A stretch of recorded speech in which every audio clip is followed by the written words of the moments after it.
Cheerleaders, if you want to improve your heel stretch, these next exercises are going to help you do so. I'm Laura Turner, I'm the cheer PT, I'm a physical therapist and I'm a personal trainer for cheerleaders, and I want to help you get strong and stay healthy so that you can keep cheering for life. I know it's important for you to take your muscles through their full range of motion on a regular basis and train them outside the stunt, outside of an uneven surface, and get them from the ground up into standing so that you can progress and keep the skills safe. Once you learn the different skills on the ground, you'll easily be able to carry them over on a stunt trainer or in a partner stunt in a group.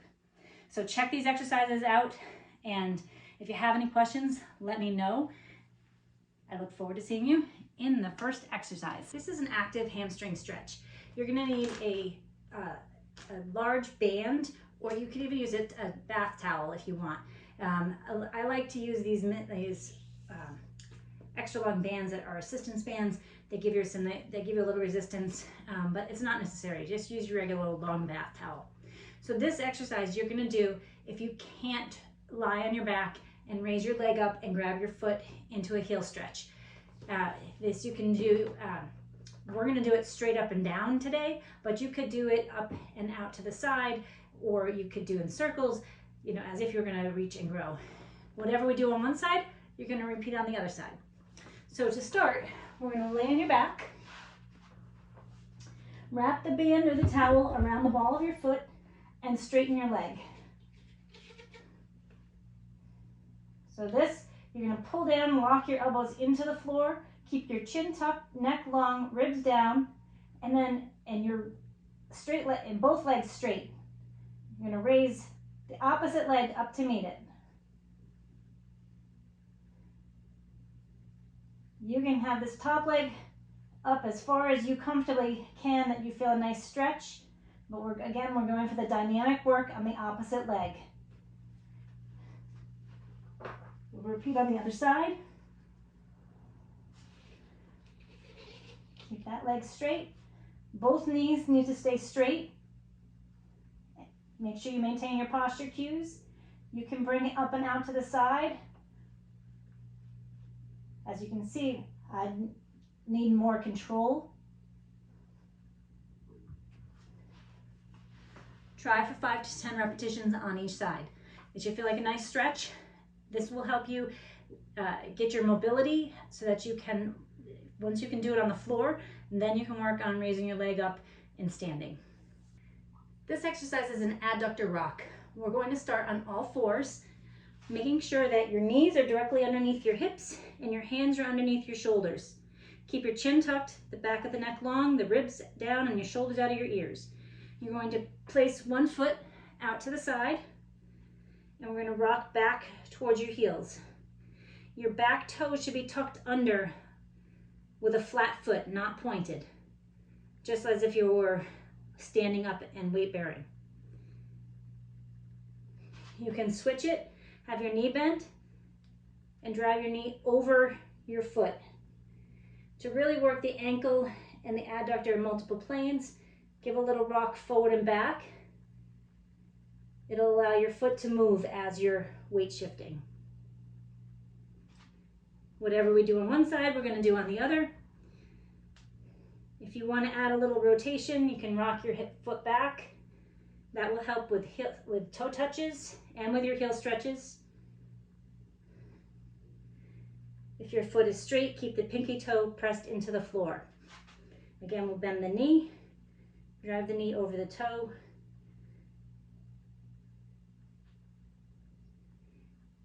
We're going to do about 5 times on each side. To look at the back foot, or from the side, toes are tucked under, so they're up like this. Pinky toe into the floor, or rotate back, or push your knee over to the side. I like to do one version of these per day to mix it up. You can do all 3 at once, but you only need to do a few reps. We're using this as a warm-up to really start to open up your hips. This exercise is a half kneel hold. We're gonna come up onto 2 knees to start. Make sure your hips are level. Bring one foot forward. Your back toes are tucked under so that you're pushing your big toe into the floor. Again, check in with your hips. If one hip is higher than the other, try to bring it down. And we don't want to be dropped out to the side. We want your knee directly underneath your hip.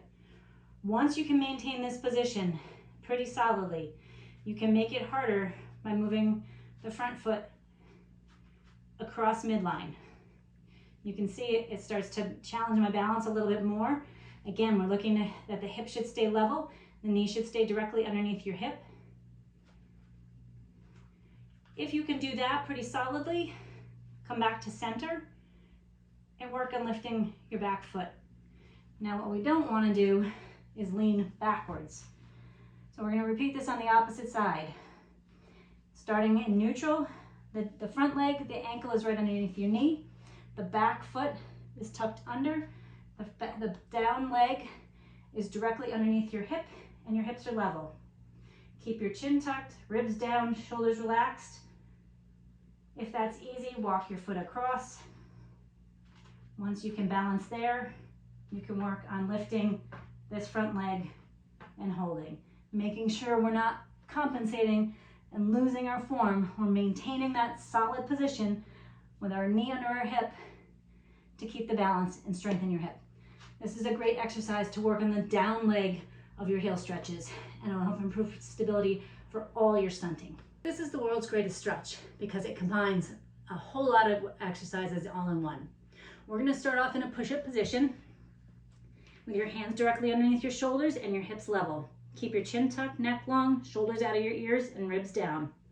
You're going to start by bringing one leg up and outside the hand.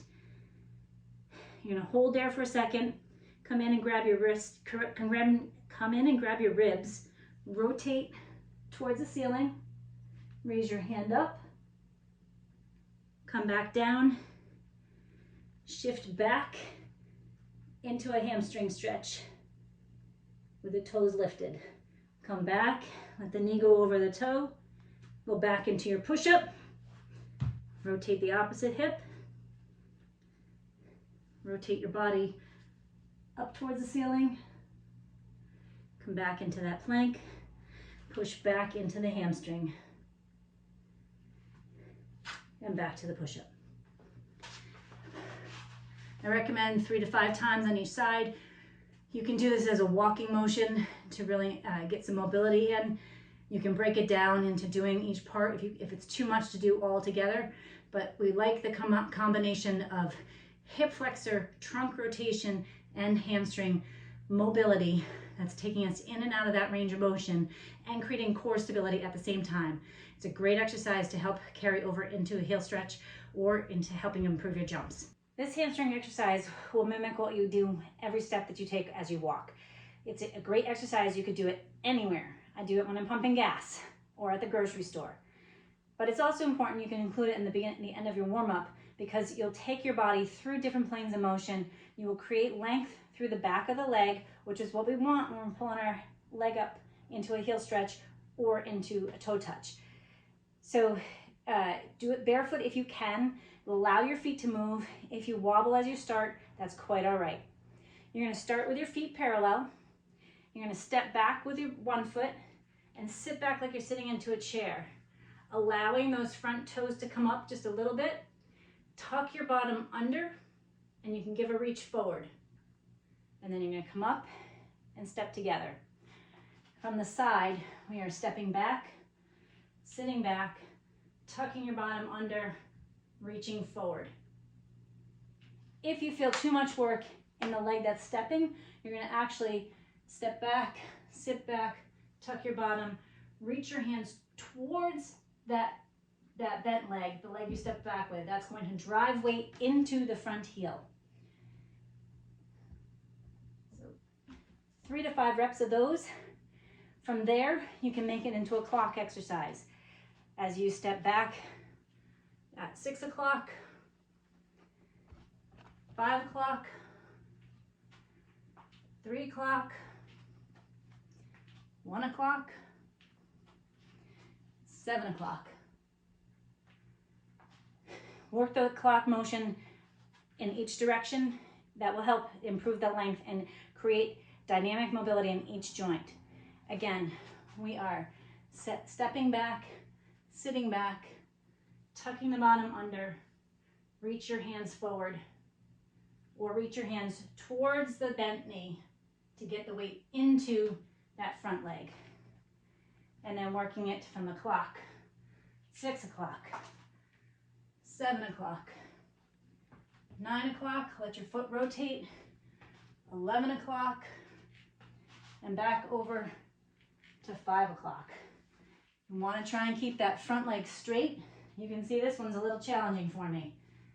It's okay if you wobble. This is creating a new dynamic balance, a new mobility for your feet, for your core, for your legs. It will challenge you, and as you get stronger, that wobble and your space that you're able to step will increase. Make sure you do these exercises slowly and thoughtfully. We're looking for a stretch in the back of the leg on the front leg, and you're gonna feel work into the quads, the front of the leg, and your hip on the back leg. Again, we're looking for that stretch. Don't try to sacrifice your form just to dive into it and crank on it. It should be a nice, easy pull, and you're not gonna hold there. We're moving in and out because we wanna find that stretch and then get the muscle to contract after. So it's moving from length to short in the whole range of motion. These are good to do barefoot so that you can get some mobility in your feet. Again, you can try them anywhere, and they're great for any time of the day, anywhere that you go. This exercise is a single leg deadlift. Why is this important when you're working on improving your stability or your flexibility for a heel stretch or a bow and arrow or your toe touches? It's important because when we stretch our muscles, if we only stretch them and we're not working them through full range and we're not creating some load on them, they're not going to be able to maintain that length. So we need to keep them strong. And the single leg deadlift is a great exercise because it's strengthening the hip that's working on the down leg and creating trunk stability, which is exactly what we need when we're going to pull our hip up and out into a stretch. We don't want to be leaning over this way. We want to stay as tall as we can. We want to make sure that down leg is super solid. To start, you're going to have the leg that's lifting reach behind you, and we're going to bend, hinging at the hips, trying to touch your butt to the wall behind you. Now in this exercise, it's okay if you need to bend a little bit. You will wobble. It's very normal. You don't have to get all the way down to the floor. You can, but you keep your back straight. I don't want to see them rounding over this way. We want to keep that nice and flat, chin tucked, neck long, working on the control and standing all the way back up. When that gets easy, you can use a weight. I'm using a kettlebell, or you can use a dumbbell. Keep that at the leg that's going to go back, and we're going to come down and back up. Work on the control first. If you can only go in that short range, but eventually we want that full range of motion so that the leg that's working knows it can go from a short position to a long position, or this is a short position to a long position. You could do this in multiple planes, like a clock. I prefer to do that without weight, but you're going to reach your hand down and up. So again, you work your hip range of motion, you're getting your hip back and coming all the way up. This is important for the stance leg to maintain that level when you're down, but it will also carry over because as you're on your left leg, if you're pulling a left stretch, you're taking your leg from one range of motion to the other. So it's going to get used to coming from down here to back up. It's just a different way of moving on your pelvis. Single leg deadlift is a great exercise to build strength for the posterior chain, and I use it in all of my workouts so that you can build that good, strong hips and knees. It's excellent for preventing injuries. You're going to aim for 8 to 15 repetitions. If you're just using it as part of a warm-up, go for 5. When you start to add some load, you want to aim for 8 to 15 reps and do 3 to 4 sets to really build the strength up. You could do this 2 or 3 times a week. Okay, those are the 6 exercises that will help you get your heel stretch and beyond. They're great for jumps and tumbling as well. They're good for bases, but especially you flyers who want to be able to get that heel stretch or maybe a bow and arrow, these are excellent exercises for you to make sure that you start working your joints and your muscles on the ground, get your mobility, get your strength, and then progress it up in the air. The one exercise, I talked about it in the heel strike exercise that I didn't show you, was a cog exercise. And this is just an anterior to posterior pelvic tilt. So our pelvis has to tip anterior. That's like sticking your bottom out like we've got a bubble butt. And then coming back to center and tucking your bottom under while keeping your knees straight. We don't want to slouch the whole body, but just tucking that pelvis a little bit will engage your core and it puts your hip in more extension. That's important because as you're lifting your leg up into a toe touch or into a heel stretch, the pelvis needs to tuck under. If you're staying in this anterior tilt, it's much harder to get your leg up. So train yourself to get that posterior tilt. Work on going back and forth from extension in the anterior tilt, back to neutral, and then tucking under into a posterior tilt. Well, trying to minimize the movement at the knees.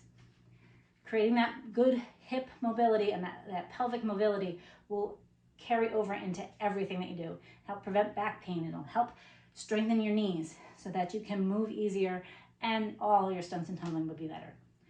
When we get into other stunts, like with the leg behind, you are going to want to tip, you need to be able to tip your pelvis in different directions. So learning to do that on the ground, start off lying down, try it sitting, and then work on standing, that you're just getting the pelvis moving and your stunts will excel. Thanks for joining me. I'm Laura Turner. I'm the cheer PT, and I hope you get after those heel stretches and send me your videos and show me the progress that you make.